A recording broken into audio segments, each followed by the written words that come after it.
안녕하십니까. 한그루 대표 김대영입니다. 한그루신문 주필 송태현입니다.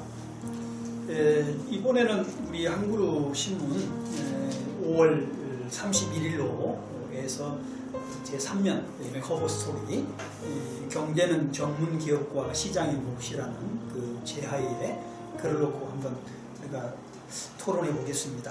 오늘 이 글은 우리 대표님께서 예. 말씀하신 이야기드리겠습니다. 이건 제가 이제 한그루 신문의 그 편집인 겸 주필을 맡고 있기 때문에 제가 그 국가라는 큰 주제 속에서 계속 글을 쓰고 있습니다. 우리 김대영 대표님하고 이제 좀 여러 차례 뭐 이제 정치 문제, 예술 문제, 뭐 교육 문제 등등 많이 토론했지 않습니까? 근데 오늘은 이제 경제와 관련되어져서 이 경제가 국가와 어떤 관련이 있는가 하는 측면에서 제가 글을 썼습니다. 지금까지 말했던 거를 좀 더 한번 살펴보면요. 국가 속에는 정치, 경제, 사회, 문화, 예술, 체육, 뭐 종교, 뭐 교육 등등등 많은 섹션들이 있지 않습니까? 근데 이제 제가 문제를 제기한 게 뭐냐면 많은 분들이 국가 이꼴 정치로 본다는 겁니다. 그렇죠. 그래서 국가가 정치다. 그래서 이제 국회의원이라든가 뭐 대통령, 소위 말하면 입법, 사법, 행정부가 국가 속에 들어있는 경제 분야, 사회 분야, 뭐 예술 분야, 문화 분야, 종교 분야, 교육 분야 이 모든 것을 갖다가 주도하려고 했다는 거예요. 상위적인 개념으로. 그렇죠. 그렇게. 그렇죠. 정치가 상위적인 개념이 되어져서 다른 걸 다 하위 개념으로 보고 명령하면 되고 지시하면 된다. 이런 착각을 했다는 것이죠. 제게 문제 제기인 겁니다. 그리고 대표님께서 제가 한번 글을 또 읽어봤는데 결과론적으로는 이제 어떤 전문성을 강조하시는 것 같아요. 그렇죠. 경제적인 부분에 대해서 말씀을 하실 때 전문성이 결여된 정치인들이 경제적인 부분에 대해서 침범할 경우에는 그것이 좀 어떤 안 좋은 방향으로 가게 된다라고 그렇게 이해를 하게 됩니다. 그렇죠. 잘 이해하신 거죠. 저는 그러니까 국가 발전을 위해서는 반드시 전문가가 사야 된다는 거예요. 그렇죠. 경제 분야는 경제 전문가. 그다 맡겨야 되는 것이지 잘 알지 못하는 정치 지도자가 국회의원이나 무슨 대통령이나 이런 사람이 함부로 경제 분야를 만지면 안 된다는 겁니다. 그러면 우리 그 일련의 그 많은 이 대통령들이 계셨잖아요. 그 중에 이제 전문적인 부분에 대해서 존중하고 그 부분에 대해서 수용해서 경제를 올바른 방향으로 인도했던 그러한 이제 사실 리더십을 발휘했던 인물들이 있거든요. 그 부분을 저는 이제 여기다가 그러니까 이제 그 객관적인 자료를 통해서 세 분을 제가 소개했지 않습니까? 보니까 몇 분들이 계시더라고요. 그래서 뭐 제가 뭐 경제 전문가는 아니니까 여러 가지 자료를 보니까 한국 역대 경제 수석, 청와대 경제 수석들이 한 10명이 모여서 토론을 했더라고요. 투표를 한 거죠. 토론하면 투표를 해서 경제 대통령의 모델이 누구냐, 롤 모델이 누구냐는 것을 투표했는데 여기에 1위가 박정희 대통령. 박정희 대통령입니다. 6표를 얻었어요. 10명 중에. 그렇더라고요. 그 다음에 두 번째가 김대중 대통령이 2표를 얻으셨죠. 근데 대표님 제가 좀 의아한 게 이제 2위 역대 대통령 중에 2위를 한 대통령 중에 제가 이제 박정희 대통령이나 김대중 대통령 같은 경우는 사실 이제 그러한 평가들을 많이 들었습니다. 근데 여기 보면 이제 전두환 대통령에 대해서 하더라고요. 그러니까 그 부분에 대해서 사실 좀 놀랐어요. 저도 놀랐습니다. 2표로 이제 김대중 대통령과 동급으로 동률로 그렇게 이해를 하더라고요. 그러니까 저도 사실 저는 이제 그 전두환 대통령이 통치할 당시에 대학을 다녔거든요. 부정적이죠. 이미지가. 저는 뭐 솔직히 말씀드리면 누구를 미워해서는 안 되죠. 우리 그 크리스찬들이. 역사에 대한 평가니까. 근데 이제 전두환 대통령을 그렇게 별로 호의적이지 않았던 이유는 독재자죠. 이게 뭐 철권 통치를 했지 않습니까? 군합발 통치라고 그러잖아요. 그렇기 때문에 안 좋아했는데 이번에 제가 이제 경제에 관한 글을 쓰려고 여러 가지 책을 보다 보니까 김대중 대통령과 동률로 2인 거예요. 그러니까요. 그래서 저는 깜짝 놀랐어요. 저도 깜짝 놀랐어요. 그래서 그거를 거기에 관해서 이제 글을 읽고 제가 왜 그런가 순전히 이건 경제에 관한 거예요. 경제와 관련된 겁니다. 다른 부분은 경제라는 섹션에 한해서 그렇죠. 그래서 전두환 대통령이 2위라는 것이고, 그래서 그 이유를 아마 우리가 오늘 박정희 대통령, 김대중 대통령, 그 다음에 전두환 대통령을 이어가면서 한번 설명을 해보자고요. 자, 박정희 대통령은 사실 산업화를 이루는 아주 그 경제 측면에서는 탁월한 대통령이라고 평가되고 있지 않습니까? 물론 정치면에서 72년 유신 정권이 들어서면서 영구 독재를 하려고 했었다. 이 부분은 부정적인 겁니다. 저는 지금도 누가 뭐래도 그 부분은 정말 부정적입니다. 만약에 저는 아쉬운 것이 박정희 대통령이 뭐 삼선 개헌을 하고 뭐 장기로 대통령을 했다 하더라도 유신 독재만 안 했다면 아마도 계속 존경받고 사랑받는 대통령 남아있지 않을까, 저는 그렇게 생각한 겁니다. 제가 농담으로 한번 말했어요. 뭐라고 말했냐면, 유신만 안 했으면 내가라도 앞장서서 중앙청 그 거리에다가 동상을 세우고 싶을 정도로 경제면에서는 탁월하다는 겁니다. 경제적인 부분. 그렇죠. 그 당시에 삼성 이병철, 그 다음에 현대 정주영과 같이 세 트리오는 우리나라의 발전, 경제 발전을 위해서 공헌자라고 저는 믿습니다. 그런 점에서 객관적으로 볼 때 제가 좋아하고 안 좋아하고를 떠나서 그러나 유신 독재 때문에 이분은 그런 그 비판을 많이 받고 있다는 것이죠. 어떻든 그러나 제가 글을 보니까 이분은 굉장한 해안을 갖고 있는 것은 분명합니다. 그러니까 6표를 얻은 이유는 우리나라가 정말 보릿고개라든가 이렇게 못 살았잖아요. 그렇죠. 좀 밥 먹고 살기 힘들었잖아요. 저도 60년대에 태어난 사람인데 이 60년대에 제가 생각해 보면 지금하고 비교해 볼 때 말이 안 되는 그런 상황이었거든요. 근데 그 이후에 내가 왜 그렇게 발전했는가를 몰랐는데 지금 알고 보니 박정희 대통령의 영도십이 상당히 영향이 있었다는 것을 저는 인정을 해요. 그러니까 이제 미래지향적인 해안을 가지고 있었다라고 그렇죠. 그렇게 또 평가를 한 것 같습니다. 그러니까 그 당시만 해도 제가 글을 써놨잖아요. 대부분이 이제 대내, 뭐 대외적으로 일한다는 것이 있었죠. 그냥 우리나라만 못 산 게 아니고 전 세계가 대부분 못 살았기 때문에 수출을 한다는 것이 이게 꿈을 못 꿨죠, 사실. 어렵잖아요. 기술도 없었고. 그렇죠. 우리나라도 뭐 재료도 없고 기술력도 없고 문맹률도 얼마나 높았어요. 한글 모르는 사람이 뭐 70, 80%인 사회 속에 살고 있었잖아요. 근데 정말 대단한 것은 이분이 대외지향적인 수출 전략을 세웠다는 겁니다. 보니까 수출 주도형 모델을 세웠네요. 대충 하는 거잖아요. 이거 쉬운 게 아닙니다. 아무리 박정희 대통령이 유신 독재로 우리에게 부정적인 평가를 받고 있다 하더라도 이런 부분은 높이 평가해야 된다는 것입니다. 또 한 가지 더는 제가 이제 이분을 읽으면서 1등을 왜 했을까? 박정희 대통령을 싫어하는 사람들한테는 약간 모르겠어요. 부정적으로 볼지 모르겠어요. 우리 방송을. 그렇죠. 근데 이분은 뭐냐면 이렇게 말하고 있잖아요.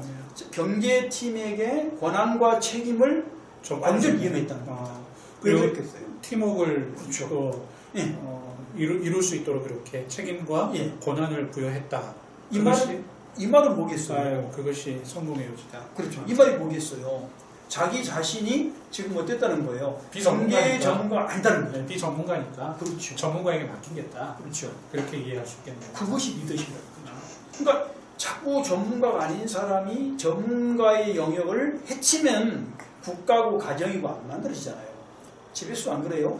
그렇죠. 아내하고 남편이 전문 분야가 있잖아요. 자기가 잘하고 또 많이 경험을 가지고 있는 분야가 있죠. 그렇죠. 그것을 넘어서면 말 그대로 어떤 시너지가 이룰 수도 없고 좋은 결과를 얻을 수도 없습니다. 그러니까 갈등이 일어나는 거죠. 그러니까 박정희 대통령의 해안 그리고 그 위임 이것이 굉장히 중요했다고 보고 있고요.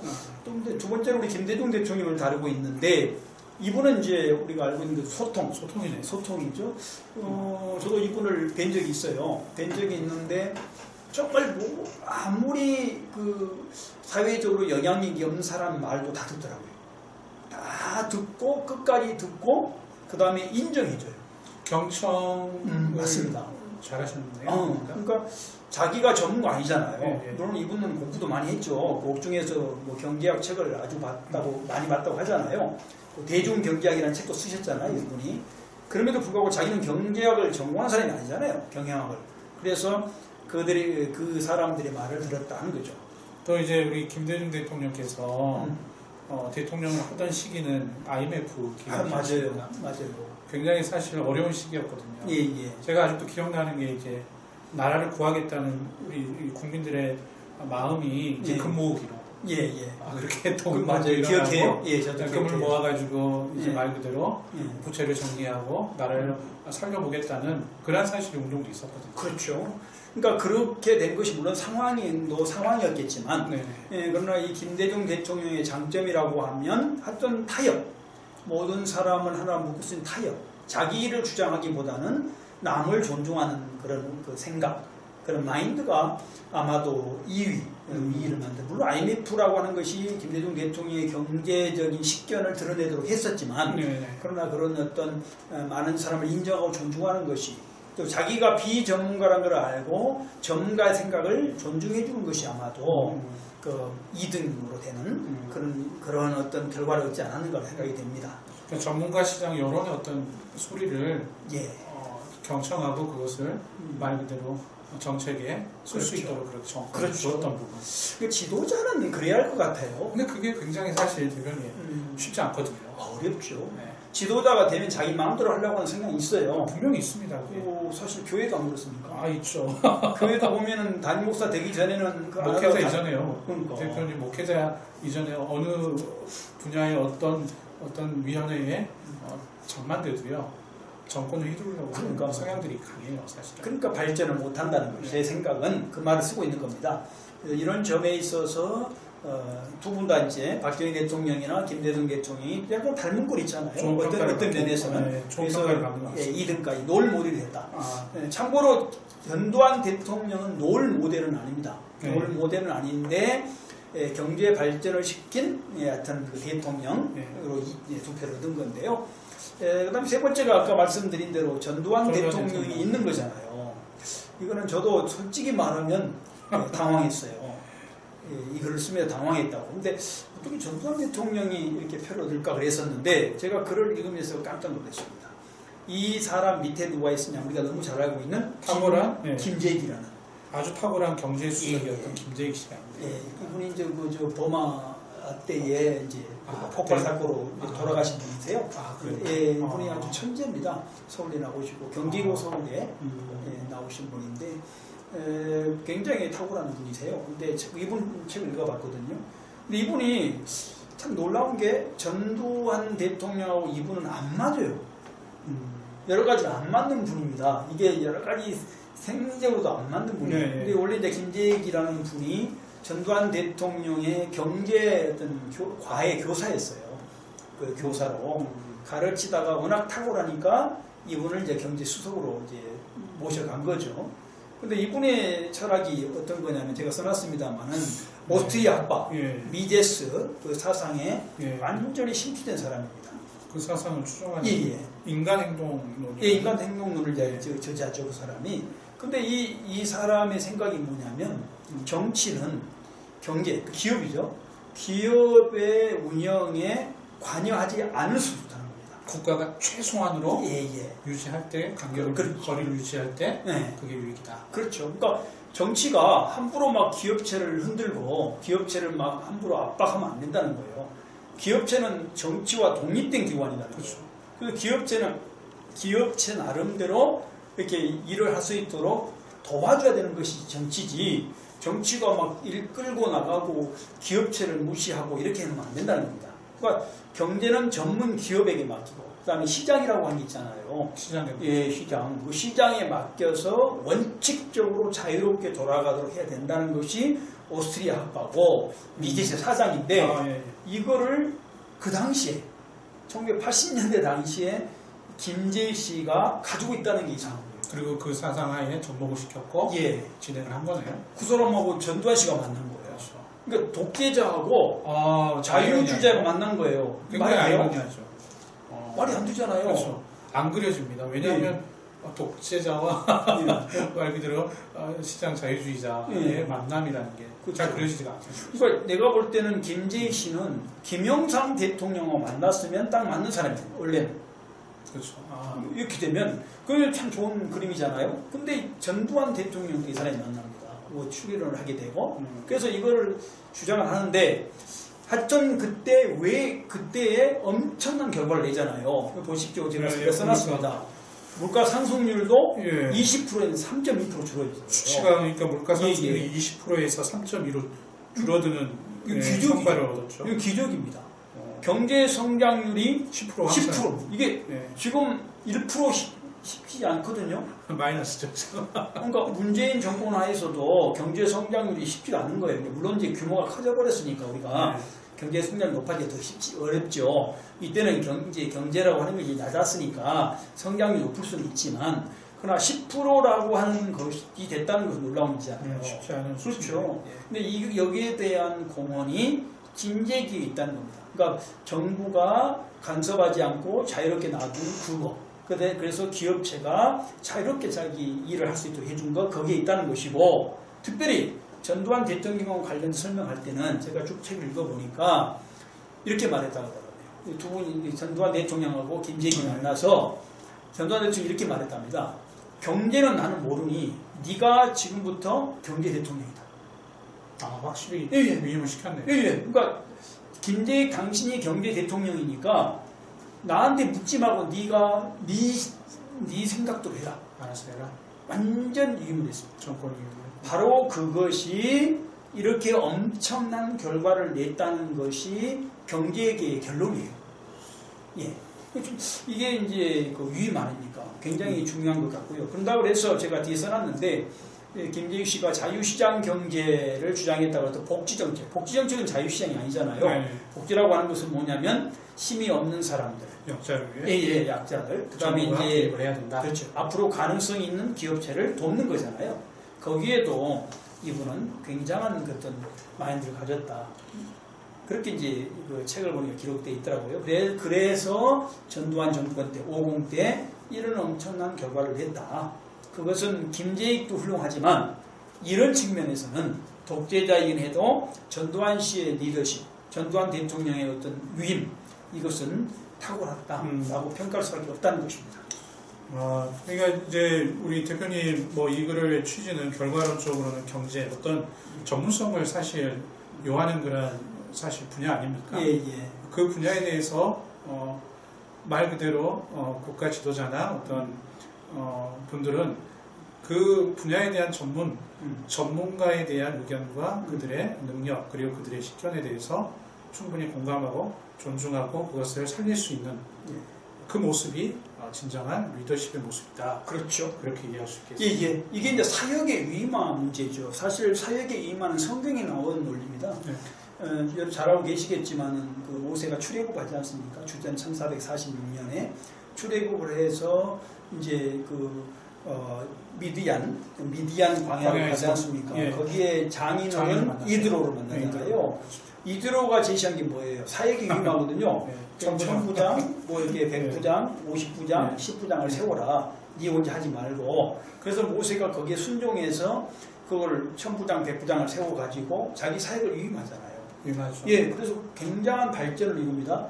그것을 그대로 배운 여호수아가 1406년 1월 10일에 가나안 땅에 들어가서 그대로 적용을 해요.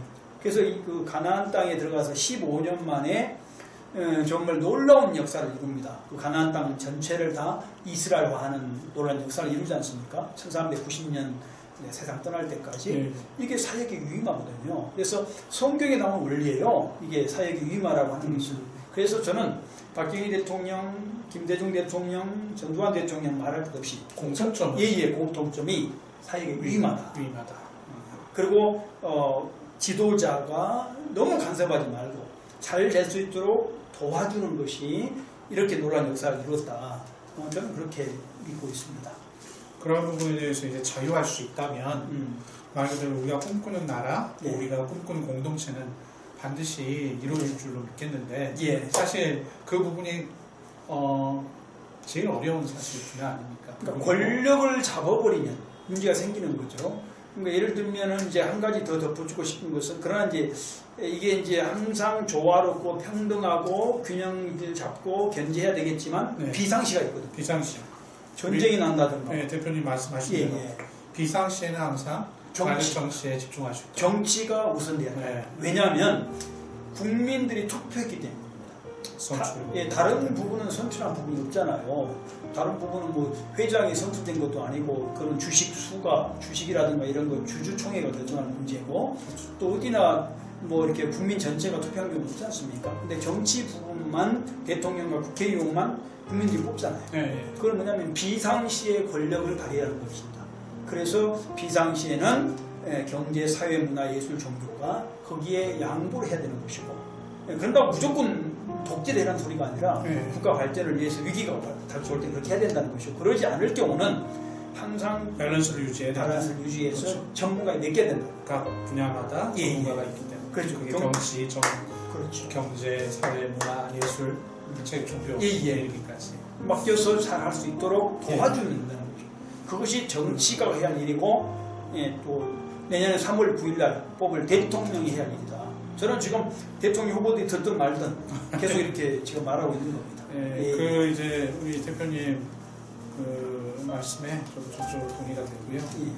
그러한 부분에 대해서 이제 우리가 서로 밸런스를 맞추고 또 전문가들의 어떤 일을 할 수 있는 그런 풍토나 그런 분위기가 잡혔으면 좋겠습니다. 아이고, 됐으면 좋겠습니다. 우리나라가 아마 좋은 나라가 될 겁니다. 좋은 이런 것을 인정하는, 인식하는 지도자가 나오기를 이렇게 간절히 바랍니다. 오늘 그러면 우리 대표님 또 감사의 말씀드리고요. 그러한 은혜 가운데 우리가 또 살아가기를 소망해 보겠습니다. 감사합니다. 감사합니다. 감사합니다.